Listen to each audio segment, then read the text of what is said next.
श्री गुरु ब्रह्मा महिमालेक शरण। श्री गुरु ब्रह्मा महिमालेक शरण। श्री गुरु ब्रह्मा महिमालेक शरण। गुरु कृपा यूट्यूब चैनल तरफरु आपण मानकु स्वागत जनाई आरंभ करने को जाउछि मासिक राशिफल। एही राशिफल आरंभ करने पूर्वरु आपण मानकु मोर विशेष अनुरोध, जेउ माने प्रथम करी आमर एही चैनल को आसीछंती से माने गोटिए सब्सक्राइब करंतु ओ पाखरे आसुथिबा बेल आइकन को दबाई दियंतु, जहा द्वारा कि आमर जेउ समय रे वीडियो अपलोड हेबो सर्वप्रथमे आपणक पाखरे पहुंची पारिबो। आपण मानको एही ठारे मु कहि रखुची, जेउ मानकर विवाह विलंब हेलानी, बहु चेष्टा करी सेमानकर विवाह होई पारु नाही, किंबा कौनसी ठारे आपण चाकरी करी मध्य हैरान हेउछंती, चाकरी सकाशे आपण बारंबार चेष्टा करी मध्य फेल हेउछंती, सेमानकर जन्म तारीख, जन्म समय और जन्म स्थान निम्न रे जेउ मेल आईडी दिया जाइछि सेई मेल आईडी रे ताहा प्रेरण करंतु। आम्बे ताहा गणना करी आपण मानको जणाई देबो। आसंतु एबे जानिबा 2025 मसिया नवेम्बर मासरे धनु राशिर मासिक राशिफल। धनु राशिर अधिपति हेले बृहस्पति महाग्रह। धनु राशि सकाशे प्रथमरु मास आरंभरु रवि एकादश रे भ्रमण करुछंती। एकादश रे रवि भ्रमण करुथिबा समय रे आपणकर विभिन्न दिगरु आय हेबो। जेउ आय को आपण पूर्वरु अपेक्षा करी रहितिले सेही अर्थ यही समय रे आपणको मिलिबो। आपण जहा चाहिबे ताहा करि पारिबे। बहु दिनरु जेउ कार्य को आपण अपेक्षा करिथिले एबे से कार्यर अपेक्षार अंत घटिबो। अचानक आपणक धन वृद्धि हेबो। व्यवसाय करुथिबा व्यक्ति मानकर व्यवसाय रे अचानक आय वृद्धि हेबो। आशा ठारू बहु गुण रे लाभान्वित हेबे। आगामी सकाशे किछि संचय मध्य करि पारिबे। जेउ कार्य रे हाथ देबे तहिरे सफलता मिलिबो। एही समय रे कोनोसी नूतन द्रव्य मध्य घर को खरीदी करी आनी पारंती। अजଣା स्थानरु आपण जानि नथिबा स्थानरु अपर्याप्त धन मिलिबार संभावना को एड़ाई देई हेबो नाही। मंगल महाग्रह एही समय रे द्वादश रे अछंती। द्वादश मंगल अशुभ। रवि महाग्रह मध्य द्वादश को जिबे। द्वादश रवि मध्य अशुभ।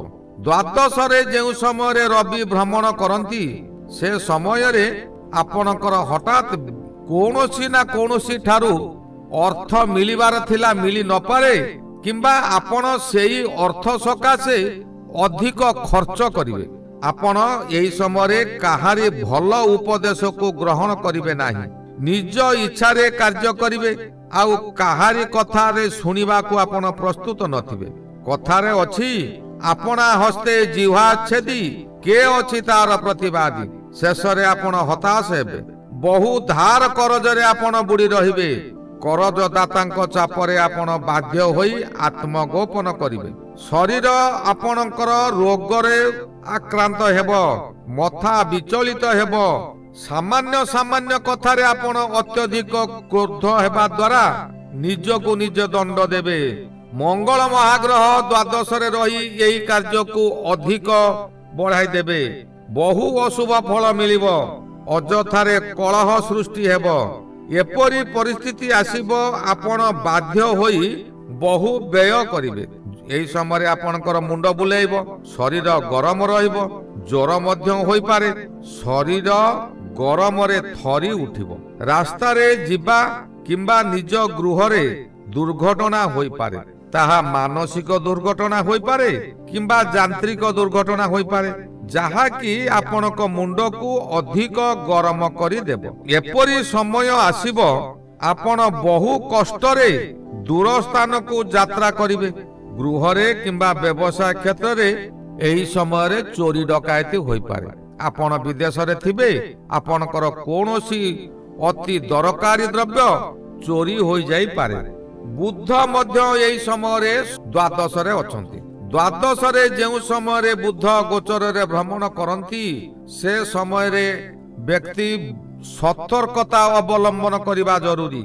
एई समय रे सावधान होई न रहिले जेउ आड़े जिबे सेइठारे खाली आपण अपमान पाइबे, जहा द्वारा आपणकर दुश्चिंता वृद्धि हेबो, शरीर रोग माड़ी बसिबो, मन विचलित हेबो, आर्थिक स्थिति आपणकर दोहली जीव, दरिद्र पंचाक्षर मंत्र घोषी हेबे, बहु स्थान को जिबे खाली व्यय छड़ा आय गोटे टंका हेबो नाही, धार करज आपण सुझी पारिबे नाही, ऋणदातांकर चाप वृद्धि हेबो। आपण एही समय रे ऋणदातांक ठारू दूर रे रहिबाकू बारंबार चेष्टा करिवे। बृहस्पति महाग्रह मध्य अष्टम रे, अष्टम बृहस्पति अति अशुभ फल दियंती। आपण जहा करिवे तहिरे व्यर्थ हेबो, कार्य होई न पारिबारु अपवाद पाइबा सुनिश्चित। काहारी सहित जुक्ति तर्क करंतु नाही, कलह स्थानरु आपण दूरेई रुहंतु। घरे बाहरे सबु स्थान रे आपणकर शत्रु उपजिबे। कर्मस्थली रे निज तलिया कर्मचारी माने आपणक व्यवसाय रे खेती करि चालिबे। एही समय रे आपणकर शरीर रे प्राणघातक पीड़ा होई पारे। कोनोसी ठारू मध्य दुख खबर पाई आपण विचलित होई जिबे। शनि महाग्रह एही समय रे चतुर्थ शनि बहु अशुभ फल दियंती।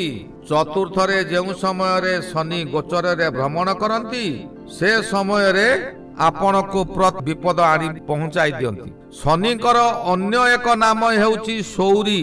चतुर्थ स्थान हेउची सुख स्थान। ज्योतिष शास्त्र रे प्रमाण अछि सुखस्थ सौरी सुख विनाशक।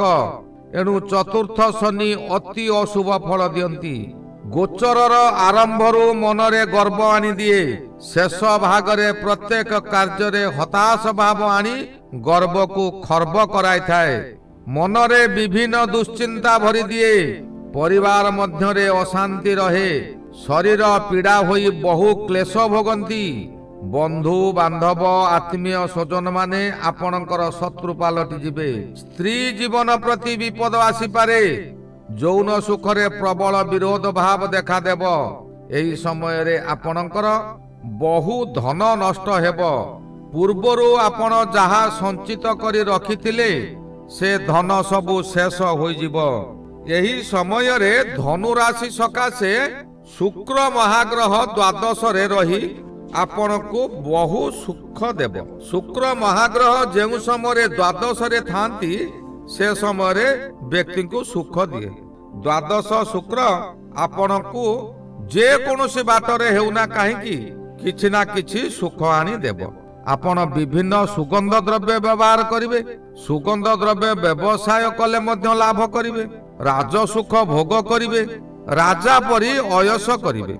एही समय रे गृह को नूतन पोशाक मध्य आपण आनी पारंती।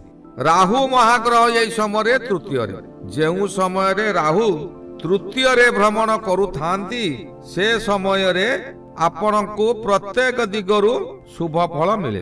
तृतीय राहु निजर शक्ति। तृतीय रे राहु गोचर रे भ्रमण करुथिबा समय रे व्यक्ति माने पूर्वरु जेउ सत्कर्म करिसंती सेही सत्कर्मर फल मिलिबो। जदि आपण सत्कर्म करिथिबे जेते जेते ग्रह आपण को कष्ट दियंतु से कष्ट को राहु एका ही खंडन करिदेव। पूर्व कर्मर फल एही समय आपण को प्रत्येक विपदरु उद्धार करिवो। अर्थ प्राप्ति कराइबो। प्रत्येक स्थानरु आपण को प्रशंसा मिलिबो। जेउ कार्य करिवे तहिरे आपण को सफलता मध्य मिलिबो। जदि आपण असत मार्ग रे परिचालित हेउथिबे तेबे यार ओलटा फल मिलिबो। आपण जेउ कार्य करंतु तहिरे आपण विफल हेबे। आपणकर अर्थ बहुत हानि हेबो। जेउ व्यक्ति आपण को सम्मान करुथिले सेही व्यक्ति माने आपण को असम्मान करिवे। शत्रु माने आपणकर पाखे पाखे रही आपणकर बहु क्षति करबाकू चाहिए। किंतु जदि आपण सत्कर्म रे थिबे प्रत्येक दिन प्रभुंकर नाम नेउथिबे तेबे आपणकर ये विपद तिले मात्र ही पड़िब नाही। एही समय रे केतु महाग्रह नवम रे भ्रमण करूछंती। केतु महाग्रह जेउ समय रे नवम रे भ्रमण करंती से समय रे अशुभ फल मिले। आपण को प्रत्येक कार्य रे विभ्रांत करी पकाइब। बहु आशा देखाई निराश करी पकाइब। धन उपार्जन सकाशे आपण विकल हेबे किंतु जेउ कार्य रे हाथ देबे ताहा होई परिबो नाही। आपण यही समय रे कुरुसभार द्रौपदी परी प्रत्येक दिगरु निराश हेबे। शेष रे परम ब्रह्म को ऊपर भरोसा करिवे ओ सेई परम ब्रह्म को दयारु आपण सुफल पाइबे। शांति रे टिके निश्वास मारिबे। आपणको राशि सकाशे एही गला 2025 मसिया नवेम्बर मासरे धनु राशि मासिक भाग्य फल। श्री गुरु ब्रह्म महिमा अलेख शरण। श्री गुरु ब्रह्म महिमा अलेख शरण। श्री गुरु ब्रह्म महिमा अलेख शरण।